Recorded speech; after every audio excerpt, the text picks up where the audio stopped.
Hi, thanks for listening in. I am Samantha Yancey. And I'm Alan Yancey. And this is Ask a Massage Couple. Today, we are going to answer 5 common questions that clients may want to ask a massage therapist. So, sit back, listen in, and let's get our session on. Let's get it on.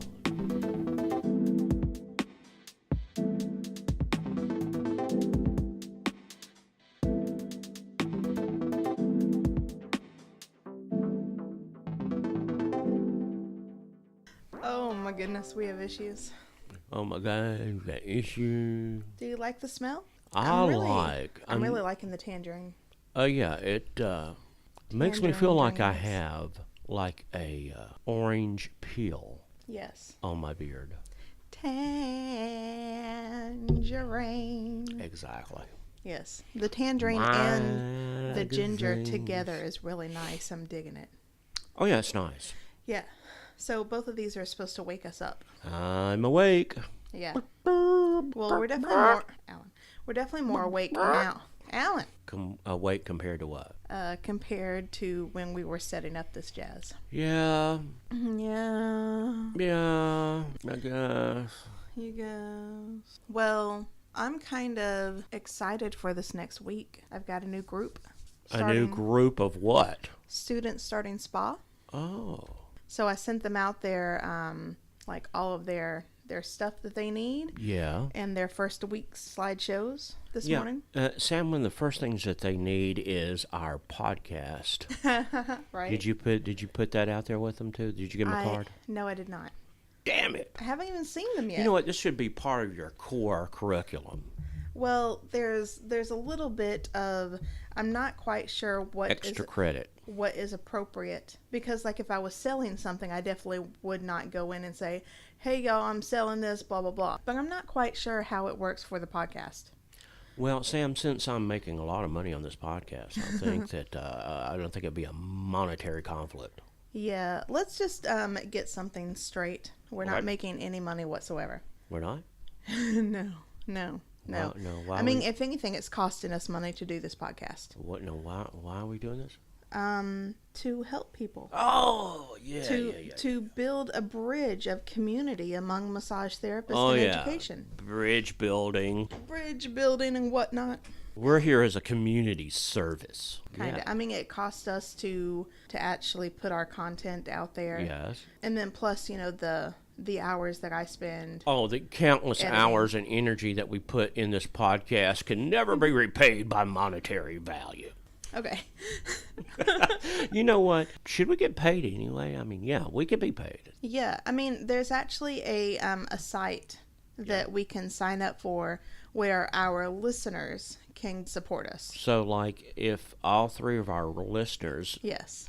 put in $1,000. Well, let's not get crazy. Let's start this as like a TV evangelist. You know what I'm saying? Let's start high. Yeah, no. And then we'll go down low. There's somebody out there right now that has $1,000. Somebody has right now in their pocket has $1,000 that they would like to donate. Yeah, no. $5. I mean, $5 seems reasonable. You know what? To me. I don't want your money. Okay. Yeah, I mean, the thing is that we don't necessarily want your money. Yeah, because it gives me the freedom to say what I want. I don't want to be tied down to the man. Well, let me say it like this. It's not like we have sponsors. We don't? No, we are our own sponsors. Oh. Sam, How was your day today? Babe, how's your night? How's your evening? My day's okay so far. I put out last week's episode. Yeah. I woke up and had coffee. And yeah, but you did have a unusual restless night. I did. I couldn't sleep last night. Was it excited about the podcast? I don't know why I couldn't sleep. I do that sometimes. Yeah, well, I'm sorry about that, Sam, but maybe next time. Maybe next time. Yeah, maybe next time. Maybe tonight I'll sleep. Well, how was your day so far, Alan? Well, you went and did a massage. Yeah, I've already done a massage this morning. Mm-hmm. I've had coffee, and the best thing that's happened to me is I hit the McDonald's jackpot. Oh, yeah, that's right. We got an extra... An extra sandwich. An extra sausage egg. Sausage You get egg. it. Sausage egg.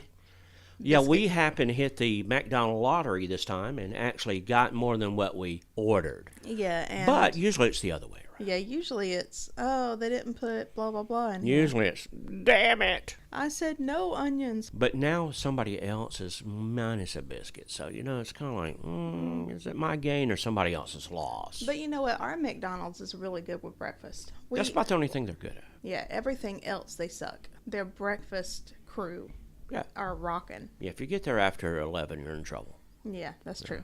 So, McDonald's, come on, do better.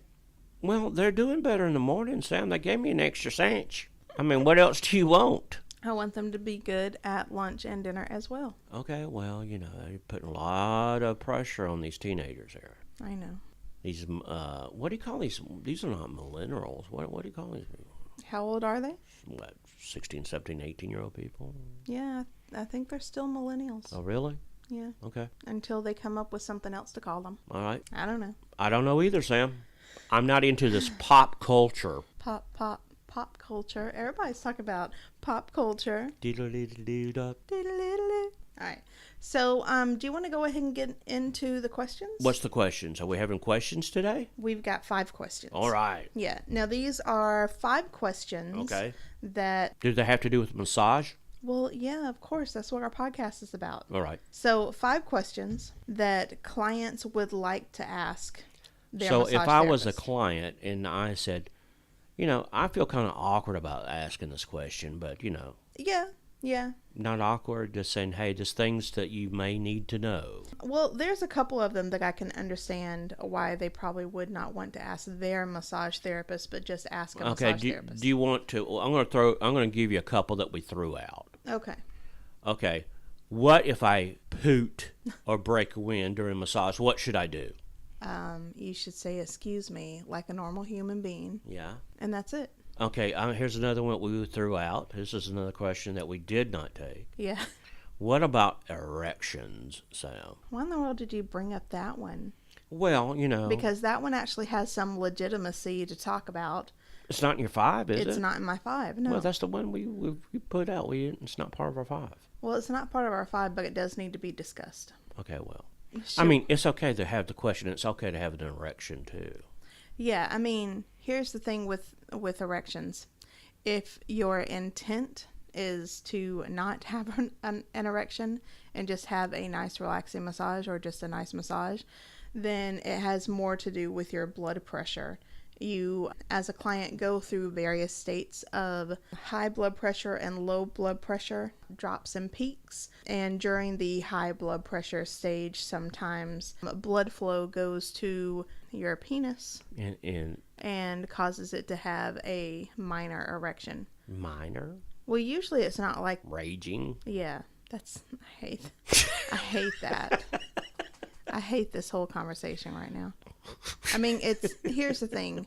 It's totally normal for that to happen. Yeah. Which I'm pretty sure, guys, you know that sometimes when you wake up in the morning, you have an erection. Oh, I remember the good old days, yeah. And that's basically because of blood flow while you're sleeping and in the process of waking up. Right. It's normal process. Mm-hmm. Just move on. Yeah. Don't freak out. No big deal. Yeah. Clients or therapist, don't freak out. If they're sleeping and that happens, okay, no big deal. It is no big deal. Okay, so for the questions that we actually have. Okay. Yeah. Number 1. Numero uno. Can you help me understand the difference between Swedish and deep tissue? Okay.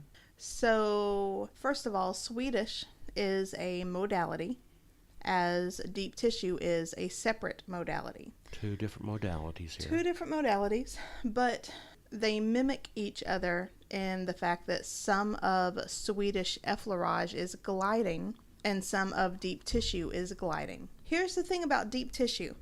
Most clients think that when they are asking for deep tissue massage, that they are asking for deep pressure massage. Those are 2 totally different things. Yeah, I've come to know that majority of the people who ask for deep tissue do not want deep tissue. Yeah. I mean, if they actually know what deep tissue is, they probably would not prefer that. Right. And so what they're saying is they want something More a little pressure. bit more pressure than a Swedish massage. Yeah. So usually when I have somebody that says I would like a full body deep tissue, like, No. okay, tell me what deep tissue means to you. Yeah, see, that's the thing is everybody's got their own idea what that is. Exactly. And most of the time they say, a nice firm massage. I tell you what, if I said deep tissue to you, it'd be totally different than me. Absolutely. Well, I mean, just as far as pressure. Pressure. But what I'm saying is the modality deep tissue means that you are targeting the deeper tissues of the body's musculature, not pressure. You can do deep tissue massage without it really being painful and with a lot of pressure if you take the time to really warm up the superficial tissues first. Yeah, we're not talking about elbows Well, necessarily. Necessarily, yeah. If somebody is doing true deep tissue correctly, then they are working on one or two areas. They are taking most of the time to warm that area up, and then they are doing a few deep tissue modality movements that help that deeper tissue. But the bulk of the time is going to be warming up the superficial tissue so that you can even get to the deeper tissues. It won't do any good if you go straight for it. Right, exactly. Actually, the body typically turns off. Yeah, it kind of goes like, I don't want that. Like the second that your body senses pain, and not just like that feels so good pain, when it's just pain, then your body basically kind of turns off and pushes the person out. Yeah, it flinches. And Yeah. you know what? It's very important for a massage therapist to be in tune to your client's body. Absolutely. So they may say that it's okay, and their body is telling you no. Right. So even if they say, yeah, it's okay, and their body is not letting you do it, ease up. Yeah, exactly. So the difference between Swedish and deep tissue. Swedish can be very, very light. It can also be very, very firm, heavy pressure. But the point of Swedish is that you are not targeting the deeper tissues, you're targeting the superficial tissues. Whereas with deep tissue, there again, your pressure can be light, but it can also be firm. The only difference is that you would need to make sure that you warm up the superficial tissues with some Swedish before you can even attempt deep tissue. Yeah, muscles are not going to respond until they are ready to relax. That is correct. So that is the difference between Swedish and deep tissue. And hopefully we have put to rest the idea that deep tissue means deep pressure, because that's completely not the case. Yeah, some people that have the idea if they're not hurting, it's not working. Yeah. Get that out of your mind.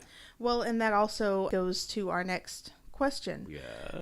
If I experience soreness or pain during my massage or bruising afterwards, is that okay? And here's the thing. No, you should not be experiencing pain. You should be there again if you are doing deep tissue or if you are doing deeper pressure. The most that you should be experiencing is, how do I explain this? I tell you how I slight explain it. Uncomfort, but not painful. I explain it this way.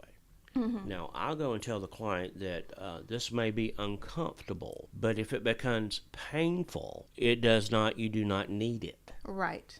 And so everybody's got an idea. When I get a deeper tissue massage, and sometimes what I call a good pain, I can breathe through it, and I know it's going to do me benefit.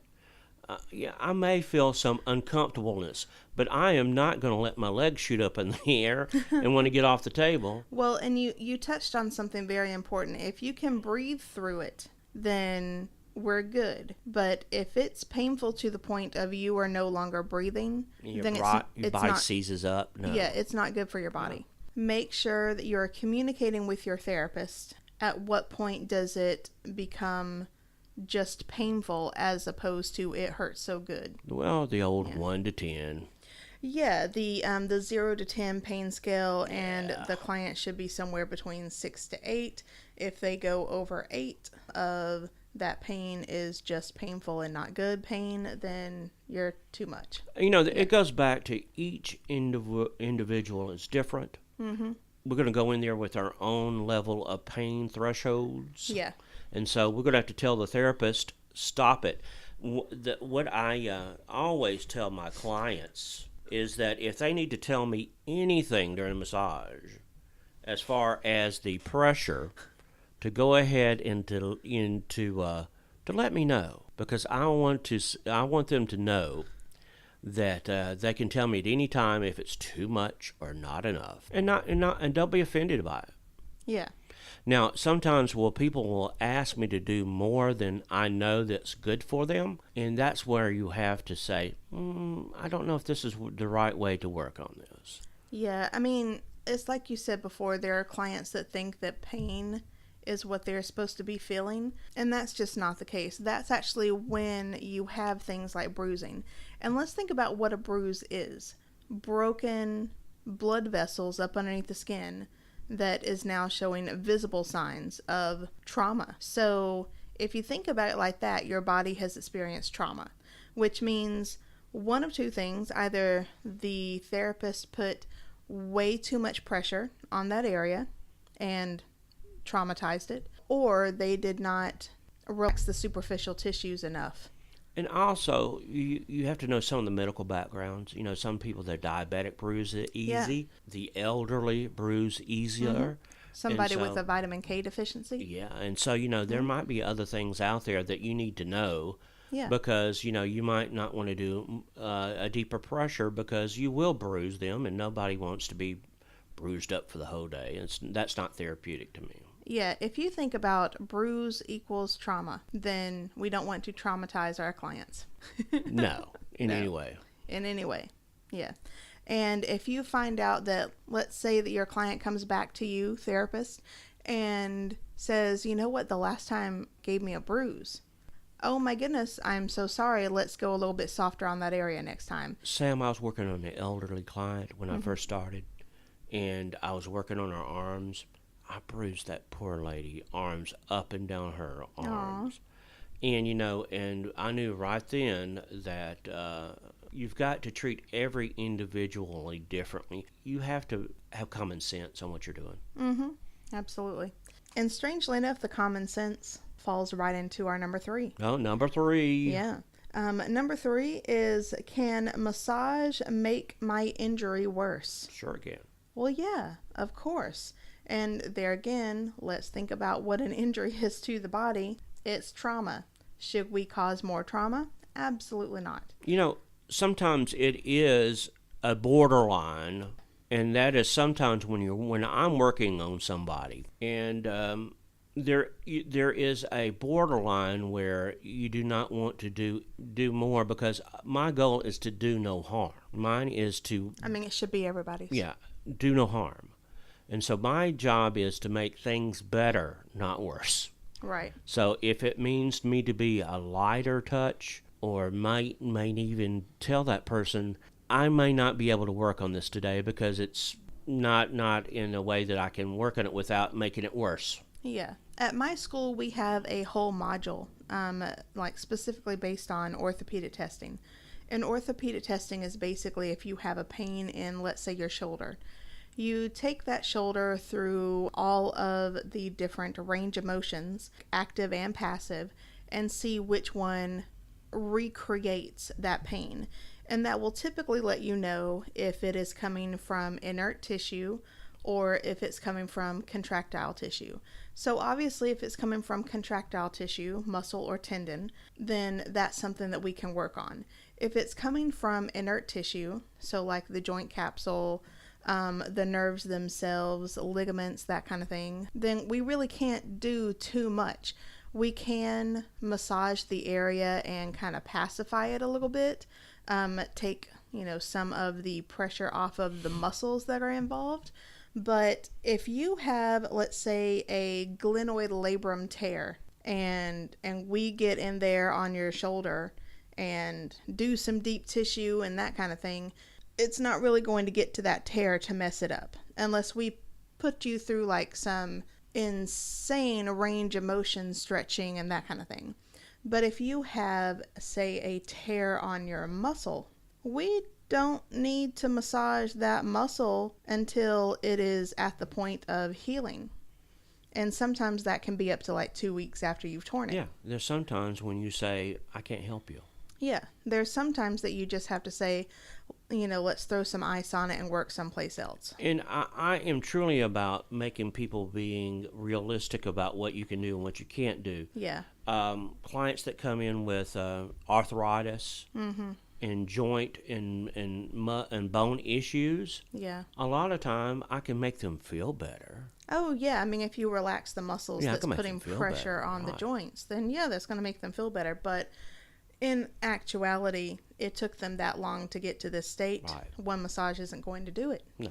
Yeah. So I would say if you as a massage therapist are working on, like maybe injuries, like pathologies, like maybe you're working at a physical therapist office or something like that, get really good with knowing the levels of injury, with knowing the orthopedic testing and that kind of stuff, so that you can make educated decisions. And that's really what it comes down to, is do you have the educational background to support you working on an injury? And a lot of times you can even by feel know things that are even by different temperature wise. Oh yeah, if it's warm, right, then it's more than likely inflamed. Right. And we really don't need to touch that right now. Exactly. Yeah.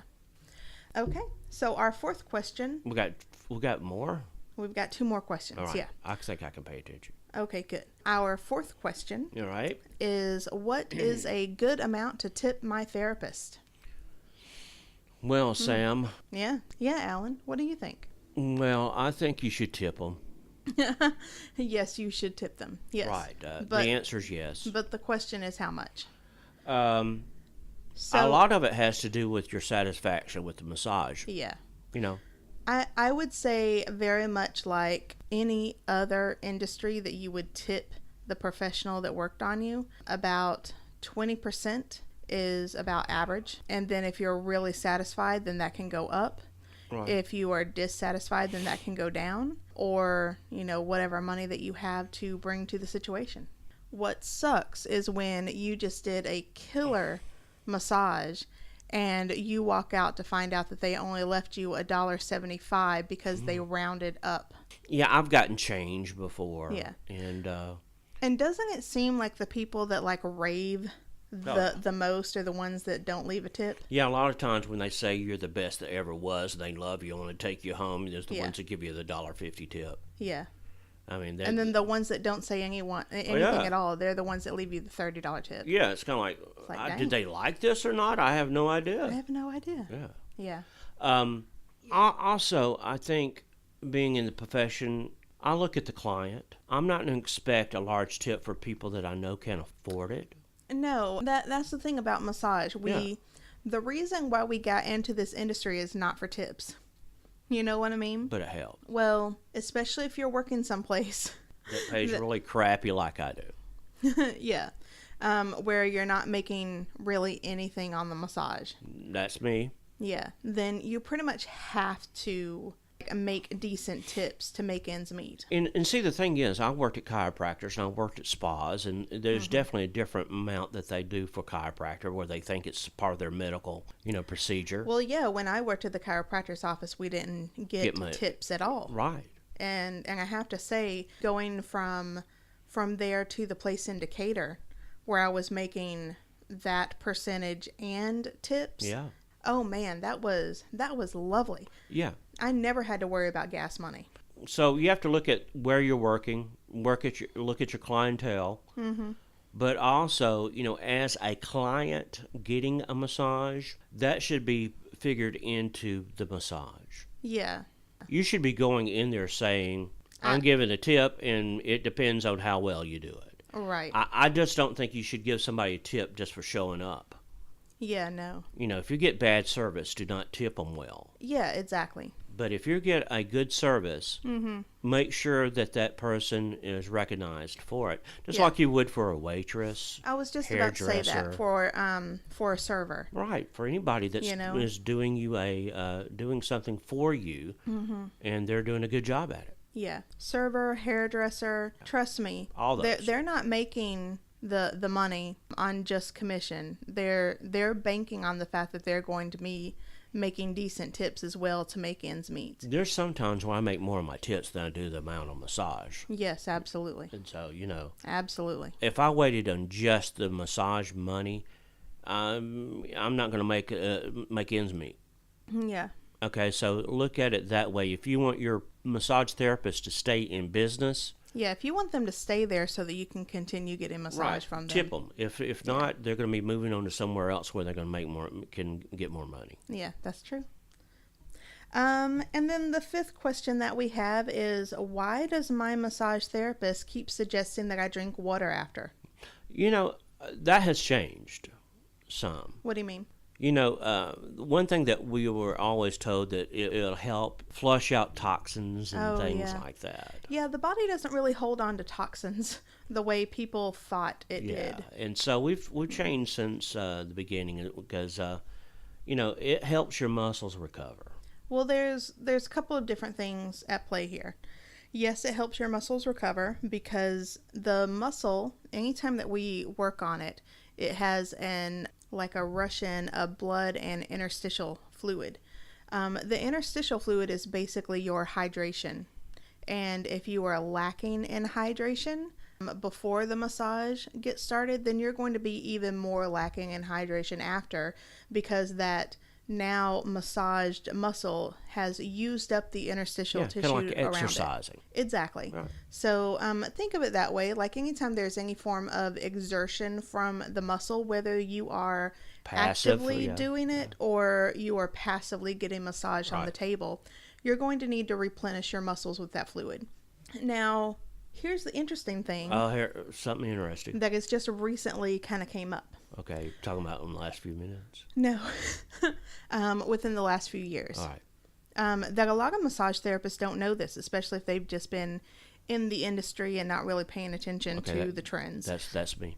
Suggesting that a client increase their water or how much water is technically out of our scope of practice. That is a nutritionist. What else I want to tell him, Well, basically all you can really say as a massage therapist is, and make sure you stay hydrated.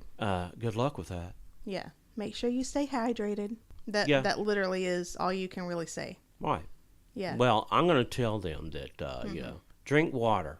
That's a good thing to say to anybody. Yeah. Water's good. Yeah. You should probably drink it. It's good for your body. Good. It's good for you. Yeah. And when somebody, the thing is, it does remove toxins, but not the ones that we thought they did. Yeah, no. It's always going, water moves out of your system, so it's a good thing to put in. Yeah, exactly. All of your cells right now are going through its normal, let's get blood and oxygen in, let's get nutrients in, let's do what we need to do as a cell, and let's spit out our waste. And the waste is really what we are trying to at the end of a massage flush out. Yeah. At the end of a massage, what do you tell your client before they leave?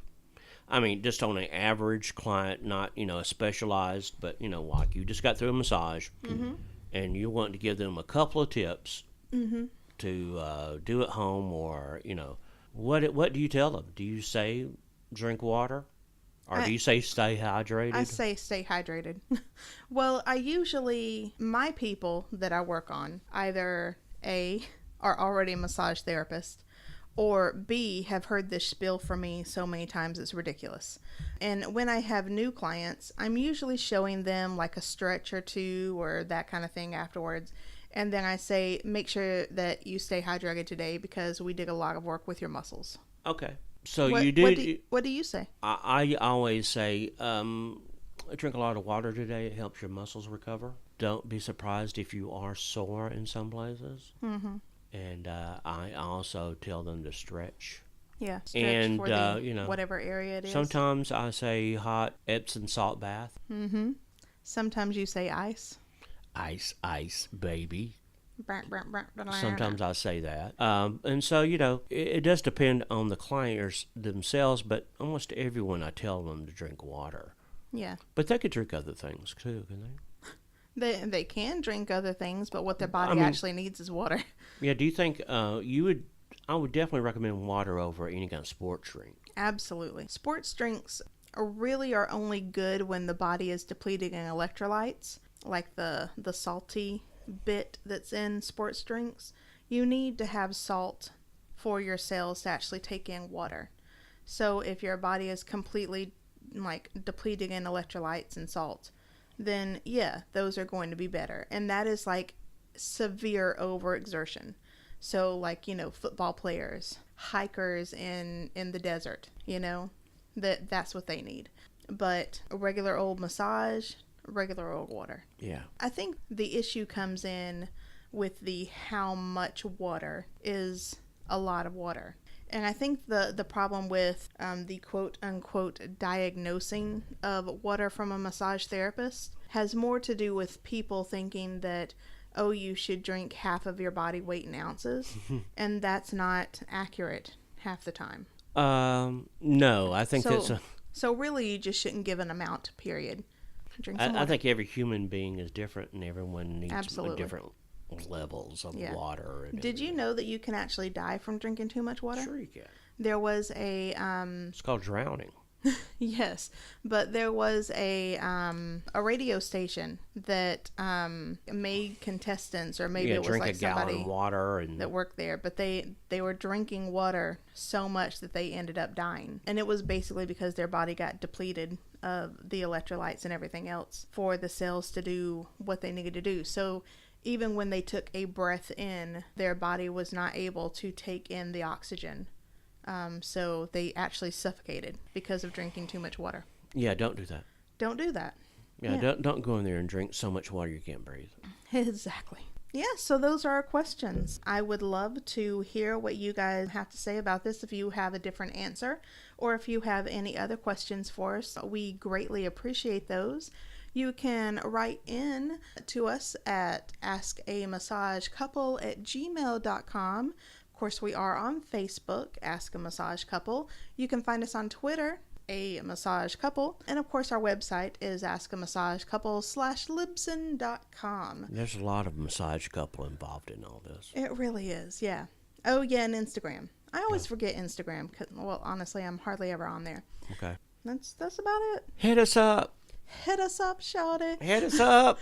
Leave a comment. Hit us up. If you would do us a favor and rate, subscribe, comment to our stuff on Stitcher and iTunes. Yeah, they tend to like that. For us to be able to get out to a wider audience. And that's our goal. And help other massage therapists out there We're all about the help. that need the community and continued educational advice here and there.